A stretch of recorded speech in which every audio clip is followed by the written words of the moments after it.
Damn it. ఏంటిటా కుండబద్దలు కొడతా అత్త. నమస్కారం, కుండబద్దల ప్రేక్షకులకి స్వాగతం. నేను గౌతమ్ కాటా. ఈ వీడియోలో నేను మీతో చెప్పాలనుకునే అంశం, చంద్రబాబు అమిత్ షాల భేటీ ఎందుకు జరిగింది, ఢిల్లీలో చంద్రబాబు చక్రం తిప్పబోతూ ఉన్నాడు అనే వార్తలు ఇప్పుడు బయటకు ఎందుకు వస్తూ ఉన్నాయి. ఇక్కడ ఆంధ్రప్రదేశ్ రాష్ట్రంలోనూ, అక్కడ ఢిల్లీలోనూ, కేంద్రంలోనూ, రాష్ట్రంలోనూ ఎన్డీఏ ప్రభుత్వమే ఉంది. ఆ ఎన్డీఏలో చంద్రబాబు నాయుడు పాత్ర ఎంత కీలకంగా ఉంది అనేది అందరికీ తెలిసిందే.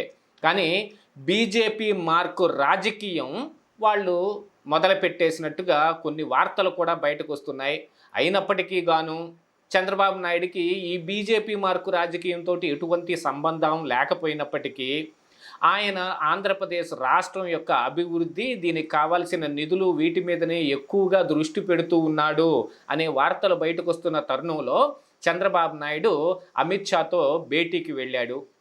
ఏదైనా ఆంధ్రప్రదేశ్ రాష్ట్రానికి నిధులు కావాలి మిగతావి అని అనుకుంటే నిర్మలా సీతారామన్తో కానీ లేదా ఆయా శాఖల మంత్రులతో కానీ మాట్లాడి వాళ్ళ దగ్గర నుంచి కొన్ని ప్రాథమికంగా పర్మిషన్ తీసుకోవటమో లేకపోతే అలాట్ చేయించుకోవటమో లాంటివి జరుగుతుంది.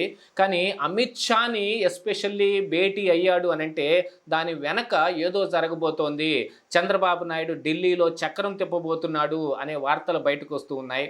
యాక్చువల్గా చంద్రబాబు నాయుడు ఈరోజు ట్వీట్ చేసిన దాని ప్రకారంగా చూస్తే రేపు బడ్జెట్లో కేటాయించవలసిన వాటన్నిటినీ చంద్రబాబు నాయుడు ఒప్పించుకోవటానికి వెళ్ళినట్టుగానే కనిపిస్తూ ఉంది. ఎందుకంటే లోక్సభ సమావేశాలు, ఆ తర్వాత బడ్జెట్ పెట్టడం జరుగుతుంది. కానీ మనకి ఇక్కడ ఆంధ్రప్రదేశ్ రాష్ట్రంలో కూడా బడ్జెట్ పెట్టవలసిన సమావేశాలు జరగవలసి ఉన్నప్పటికీ మరొకసారి ఓటాన్ అకౌంట్ బడ్జెట్నే ప్రవేశపెట్టి కేంద్రంలో వచ్చిన బడ్జెట్ చూసిన తర్వాత దాని ప్రకారంగా ఇక్కడ బడ్జెట్ పెట్టుకోవడానికి ఓటాన్ అకౌంట్ బడ్జెట్ని ప్రవేశపెడుతూ ఉన్నారు. అంటే ఒక 4 నెలలు సమయం తీసుకుంటారు. కేంద్రం బడ్జెట్లో ఉన్న దాని ప్రకారంగా ఇక్కడ త్వరగా లెక్కలు దేనికి ఎంత అనేది కేటాయించుకునే లెక్కలన్నీ తేలిన తర్వాత బడ్జెట్ పెట్టుకోవటం జరుగుతుంది. మరి ఈ విషయానికైతే ఎస్పెషల్లీ అమిత్ షా తోటే భేటీ అవ్వాల్సిన అవసరం ఏముంటుంది? ఏదైనా హోంశాఖలో ఏదైనా కావాల్సింది ఏదైనా ఉందా, లేకపోతే బీజేపీ తాలూకు వ్యవహారాలు మొత్తం అటు నరేంద్ర మోడీ కానీ ఇటు జేపీ నడ్డా కానీ ఎవరు పట్టించుకునేది లేదు. ఆ రాజకీయం కేంద్ర బిందువుగా అమిత్ షా మాత్రమే ఉంటాడు బీజేపీలో. ఆ విషయం అందరికీ సుస్పష్టంగా తెలిసిందే. ఎస్పెషల్లీ ఈ అమిత్ షా తోటి భేటీ అంటే నిజంగానే ఏదో చక్రం తిప్పాల్సిన అవసరం పడిందా, లేదు చక్రం తిప్పుకోవడానికి అంటే రాజ్యసభలో రేపు ఎన్నికలు జరగవలసి ఉంది, దాంట్లో కొంత బలం పెరిగే అవకాశం బీజేపీకి ఉన్నప్పటికీ పూర్తి మెజారిటీ రాదు కాబట్టి వేరే ఎవరినైనా ఒప్పించుకోవడానికి అంటే మమతా బెనర్జీ లాంటి వాళ్ళని కానీ లేకపోతే స్టాలిన్ లాంటి వాళ్ళని కానీ ఒప్పించుకుని వాళ్లతో కలిసే విధంగా అంశాల వారీగా వాళ్ళతో మాట్లాడుకోవాలి అని అంటే బీజేపీలో కానీ మిగతా ఎన్డీఏలో కానీ ఎస్పెషల్లీ చంద్రబాబు నాయుడు తప్ప మిగతా ఎవరూ లేరనే సంగతి మనకి చాలా రోజులుగా తెలిసిందే. దానికోసమే ఇప్పుడు అమిత్ షానే చంద్రబాబు నాయుడిని భేటీకి పిలిచాడు.